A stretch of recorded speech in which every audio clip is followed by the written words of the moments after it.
வேதத்தை திறந்து நம்ம எடுத்துக்கொள்ளலாம். மீகாவின் தீர்க்க தரிசன புஸ்தகம் 7வது அதிகாரத்திலே நாம் 15வது வசனத்தை நாம் வாசிக்க போகிறோம். மீகா 7வது அதிகாரம், ஸ்தோத்திரம், 7வது அதிகாரத்திலே நம்ம 15வது வசனத்தை சேர்ந்து வாசிக்கலாம். நீ எகிப்து தேசத்திலிருந்து புறப்பட்ட நாளில் நடந்தது போலவே உன்னை அதிசயங்களை காண பண்ணுவேன். இன்னொரு விசை வாசிக்கலாம். அதான் நம்முடைய பைபிள்ல 1080வது பக்கம், 1080. நீ எகிப்து தேசத்திலிருந்து புறப்பட்ட நாளில் நடந்தது போலவே உன்னை அதிசயங்களை காண பண்ணுவேன். ஆண்டவருடைய பிள்ளைகளே, இன்றைக்கு இந்த மாதத்திலே, இந்த டிசம்பர் மாதத்திலே ஆண்டவர் என்னோடு கூட பேசின ஒரு வார்த்தை, உன்னை அதிசயங்களை காண பண்ணுவேன் என்கிற வார்த்தையை ஆண்டவருடைய இருதயத்திலே வைத்தார். இந்த மாதம் இந்த ஆராதனையிலே கலந்து கொண்டிருக்கிற ஒவ்வொரு தேவனுடைய பிள்ளைகளுக்கும் இது ஒரு அதிசயத்தின் மாதமாய் மாறப்போகிறது. ஆண்டவர் இந்த மாதத்திலே உங்களுக்கு ஒரு பெரிய அதிசயத்தை செய்வேன் என்று கர்த்தர் உங்களுக்கு வாக்கு கொடுக்கிறார்.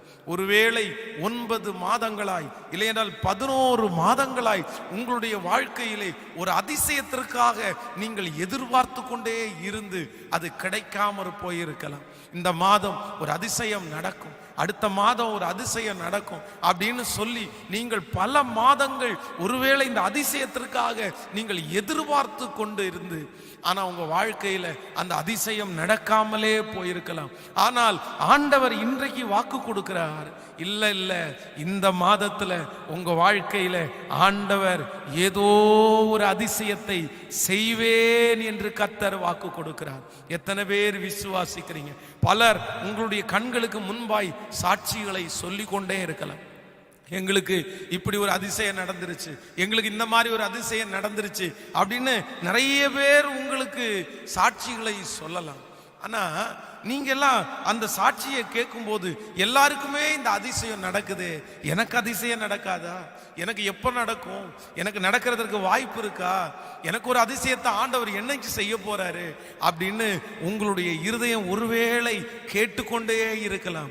ஆனா ஆண்டவர் ஊழியக்காரன் மூலமாய் ஆண்டவர் தெளிவாய் கர்த்தர் பேசுகிறார். இல்ல இல்ல, உங்களுடைய நம்பிக்கை வீண் போகாது, உங்களுடைய எதிர்பார்ப்பு வீண் போகாது. நிச்சயமாய் ஆண்டவர் திரும்பவும் உங்களுக்கு எச்சரிக்கிறார். கர்த்தர் உங்களுக்கு அந்த அற்புதத்தை செய்வேன்.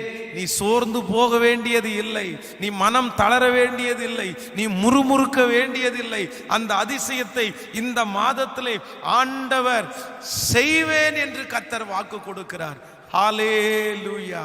நீங்கள் அது மட்டுமல்ல, சில நேரங்களிலே சில நம்மிடத்துல சொல்லுவாங்க, சார் உங்களுக்கு ஒரு அதிசயம் நடந்தாதான் சார், இல்லைன்னா எதுவுமே பண்ண முடியாது.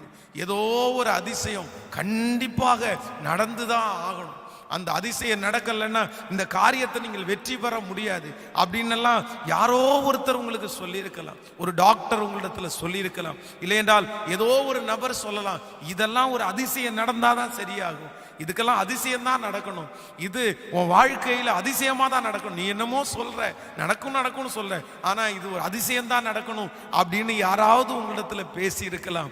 அப்படிப்பட்டவர்களை பார்த்து கூட ஆவியானவர் இன்றைக்கு திருவிழம் பற்றுகிறார். அந்த மனிதர்கள் ஒரு அதிசயம் உனக்கு நடக்கணும்னு சொன்னாங்கல்ல, அதை தீர்க்க தரிசனமாய் எடுத்துக்கொள்ளுங்கள். கர்த்தர் இந்த மாதத்திலே அந்த அதிசயத்தை செய்வேன் என்று வாக்கு கொடுக்கிறார். உங்க மகளுடைய வாழ்க்கையில, உங்க மகனுடைய வாழ்க்கையில, உங்களுடைய பிசினஸ்ல, உங்களுடைய சரீர பலவீனத்தில் இன்னும் எந்த காரியத்தை குறித்து நீங்கள் அதிசயத்தை எதிர்பார்க்கிறீர்களோ அந்த அதிசயத்தை உங்கள் கண்கள் இந்த மாதம் காணும் என்று கர்த்தர் வாக்கு கொடுக்கிறார். எத்தனை பேர் விசுவாசிக்கிறீங்க? நம்புறோம் ஆண்டவரேன்னு சொல்லுங்க. கைகளை மேல உயர்த்தி சொல்லுங்க, ஆண்டவரே நான் நம்புறேன், நான் விசுவாசிக்கிறேன், உங்களால முடியாதது என்று எதுவுமே இல்லை.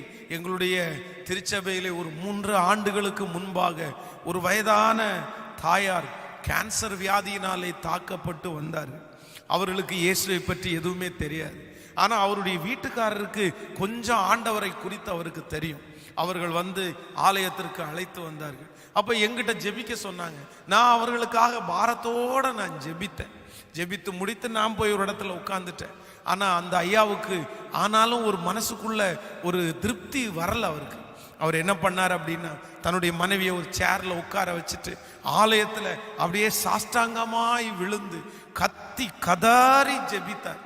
எனக்கே வருத்தம் ஆயிடுச்சு. அவர் சொல்ற வார்த்தை, சே, மனைவி எவ்வளோ நேசிக்கிறார், இப்படி அழுது ஜெபம் பண்றாரு, ஆண்டவரே இந்த தகப்பனாருக்கு ஒரு அற்புதம் செய்யணும் அப்படின்னு என் மனசுல நினைச்சேன். ஒரு மிகப்பெரிய ஆச்சரியம். அடுத்த வாரத்திலே டாக்டர்கள் திரும்பவும் அவருக்கு செக் பண்ணி ஆபரேஷன் பண்ணி அந்த கட்டியை வெளியே எடுக்கலான்ற போது, திரும்ப ஆபரேஷன் பண்ணும்போது அதை கர்த்தர் நார்மலாய் மாற்றி கொடுத்தார். அந்த கேன்சர் வியாதியிலிருந்து அந்த தாயாருக்கு ஆண்டவர் நல்ல ஒரு சுகத்தை கொடுத்தார். அடுத்த சில வாரங்களிலே திருச்சபையிலே அந்த தகப்பனார் வந்து சாட்சி சொன்னார்.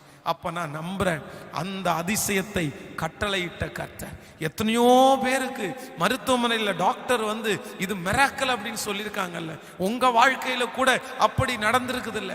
இது மிராக்கல், இது நடக்காது, இது ஒரு பெரிய அதிசயம், இது எப்படி நடந்துச்சுன்னே தெரியல அப்படின்னு எத்தனையோ பேர் உங்களை பார்த்து சொல்லியிருக்காங்கல்ல. ஆண்டவர் சொல்லுகிறார், மீண்டும் இந்த மாதத்திலே அதை திரும்பவும் உனக்கு செய்வேன் என்று கர்த்தர் வாக்கு கொடுக்கிறார். உங்களுக்கு ஒரு அதிசயத்தை கர்த்தர் வாய்க்க பண்ணுவார், அது நடக்கும் என்று கர்த்தர் திருவிழம் பற்றுகிறார். ஹல்லேலூயா. வேதத்திலே நம்ம வாசிக்கும் போது கானாவூர் கல்யாண வீட்டிலே ஆண்டவர் ஒரு பெரிய அதிசயத்தை கர்த்தர் அங்கே செய்கிறார். லாசருடைய வீட்டிலே ஆண்டவர் ஒரு பெரிய அதிசயத்தை கர்த்தர் செய்கிறார். நம்முடைய ஆண்டவருடைய பேரே என்ன பேருனா, அவர் அதிசயமானவர். அவர் அதிசயமானவர். எத்தனை பேர் ஆமோதிக்கிறீங்க? ஹல்லேலூயா.